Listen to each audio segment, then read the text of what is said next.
Hello. You may remember me from such videos as HSF, a brief program introduction, or HSF courses.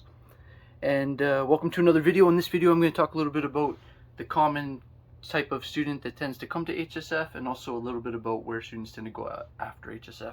As you can tell, these videos have a little bit of a homemade aspect to them, but they're really just designed to sort of reach out a little bit to prospective students and let them know a little bit about what to expect, and hopefully take some of the anxiety that you might be experiencing from you. And at least you've met me before and you've heard a little bit of about the program. And as I've had a bunch of students reach back out that are gonna keep adding to that tutorial playlist on this channel, so that's gonna get more and more and more and more. I've had tons of replies, so people are just I'm gonna kind of upload them as they come in over the next year or whatever. All right, my friends, let's get into this question, right? So this is another kind of common question. I'm trying to do a few in this kind of program overview playlist or whatever, that these common questions that people have about the program. All right, cheers. So one question students interested in the program might have is, if you were to take the program, who would your classmates be? Like, what is the common HSF student, or what is the common source of HSF students? And I think this is one of the things that's kind of interesting and unique about this program, is that there sort of isn't a specific stereotypical student. And this is one of the reasons why I think having the student tutorial or student testimonial aspect of this website is part of my kind of long-term vision of what I'm trying to do with it, because I think what I want to demonstrate with that is just the variety and the scope of different types of reasons that brought people to this program and to this field in general, and that it's kind of an interesting combination, right? So you might fall into any of these groups, right? That you might be a certain percentage of our students are often coming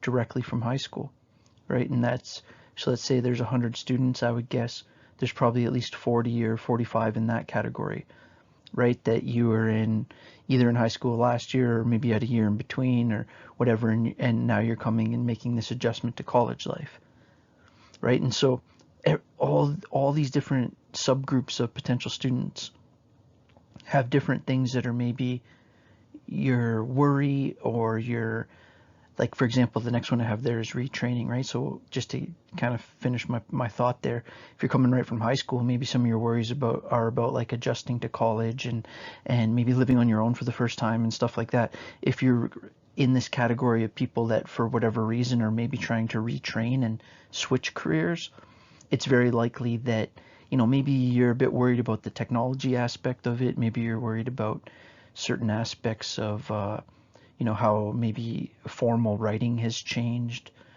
But again, it's like, I'm not assuming you don't know computers, but if you don't, there's a lot of resources and ability to upgrade. And that's sort of the point here, right? Is one of the reasons for making a video like this is to kind of just touch on that point, that there's a lot of this program sort of speaks to and draws in people from a lot of different starting points. That's what I'm trying to say. So sometimes you're coming right from high school, sometimes you're trying to switch up careers, sometimes you're trying to start a new career, right? Like maybe you're new to this area, or maybe even new to this country, and that's going to be like the sixth one. But that this program also has an international student draw. When it says alternate offers from other programs, what that means is that there may be some of you that this applies to, where you wanted to go, your first choice was to maybe go to the Bachelor of Community and Criminal Justice, but maybe for whatever reason, and there could be lots of them, high school wasn't maybe the best time for you academic performance wise, or maybe you need that academic upgrading.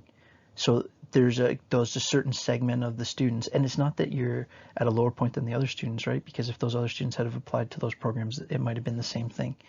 So one of the values of this program is we have a demonstrated track record of being able to help and support students that the common ones are usually social work or the Bachelor of Community and Criminal Justice, because those are really competitive programs.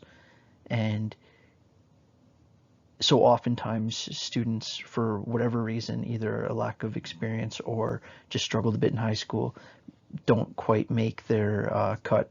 So what the idea is if you come and do this program, it gives you, first of all, it gives you your marks from this program way heavily. I mentioned this in a different video, but by the time you've done all the courses in this program, you get the equivalent of 6 U-level credits. So that's really significant in terms of other programs and your next step. Okay, some of you will have, and this is kind of the cool thing about HSF, and this is one of the reasons why this program is like so important to me and why I'm so committed to it, is like there's going to be a lot of you that heard about this program from a friend or from a family member, and that's pretty awesome. I think that one of the things that makes this program relevant is, I think over time I can feel confident saying we've shown an ability to get people into their next program to help build skills that make you more attractive to employers in this current market, which is, you know, an ever-changing challenge. But I think being aware of the changing situation, and we're going to be talking about this in all of our classes, right? Like having a real firm understanding of what you're trying to do with your life and how we're trying to move forward. And I'm getting really ranty, and I'm 5 minutes into this slide, so I'll finish this one up quick and get on with it. But and then that last one I kind of already mentioned, but international students.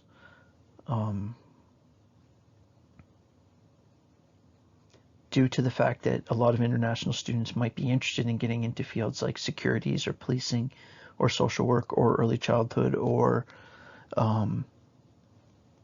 rec and leisure, this program offers that same important kind of first step in that setting. So usually, just to give you a round estimate, out of 100 students, it's usually maybe like 20 international students, maybe like 50 students coming from high school, maybe like another 20 or 30 that have been out of school for a while, then maybe another 20 that are in the kind of second and third categories of new careers. So it's a certain amount, I'll just think based on kind of anecdote, maybe 35% from the KW general area, and then maybe another, like, I don't know, I'm just freestyling this math, but another certain percentage from like the kind of broader Ontario, and then international students as well. Okay, so that's where students tend to come from. The related question to that, and I'm kind of doing this short video, or if I can keep my rants to a minimum, this relatively short video where I'm trying to just kind of break down what's the kind of scope or range of students that we get, and then also what's the kind of scope or range or the different pathways, however you want to say it, that students tend to take after leaving our program.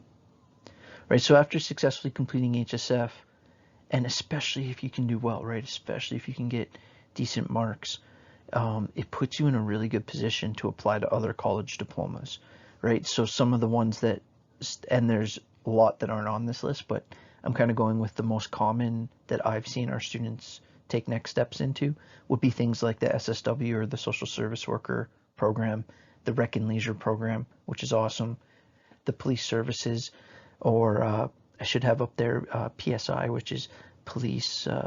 There's police services, and there's also police securities and investigations, and then the early childhood education. So those are college level diplomas. At Conestoga College, we also have these college degrees that are in coordination with other universities. So I think these two are both in coordination, I believe, with McMaster. So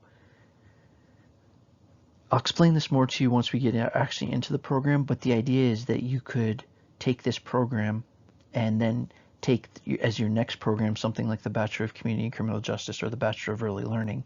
And when you finish that, it's the equivalent of a university degree. It literally is a university degree. It's a Bachelor of Arts degree. So that's a really cool opportunity, right? And I know some of you might not have been thinking of yourselves as potential future university students, but that is absolutely an option. And, you know, I have that actually as just a standalone point there, is that in addition to options within the college, absolutely students in the past have taken the program and then went to, you know, University of Waterloo or University of Guelph for things like psychology. So that absolutely happens too. It's a little bit less common, but especially as the college's degree programs are really getting strong and really, they're well recognized and they're really linked to the actual workforce. And then the last thing there I say there is like entering the workforce for a year or for however amount of time, right? Maybe, and you can think of this scenario, right? Maybe you're coming straight out of high school, you do this program to establish that credential, and then maybe you work for a bit to kind of get your feet under you financially, or to, for whatever reason, and then maybe take that next step later. So there's a kind of range of things that people do after, but I would say if we were to start putting statistics on this, and I won't pain you with me doing the math again, that the majority go into college diplomas, with an increasing amount going the route of college degrees. All right, everybody. I hope this video's been decent and told you a little bit about what you can expect. Because I know some of you are probably wondering, like, are you going to be the only one that's right out of high school? Are you the only one that's returning to do retraining? And my kind of intention with this video is to hopefully make the point that it's a wide range of people with a wide range of starting points, with a wide range of long-term goals, and I'm ready and willing to help in all of those varieties of situations. And that sort of, that dynamic flexibility, I think, is kind of the heart of the program to a certain degree. All right, have a great day, and thanks for watching.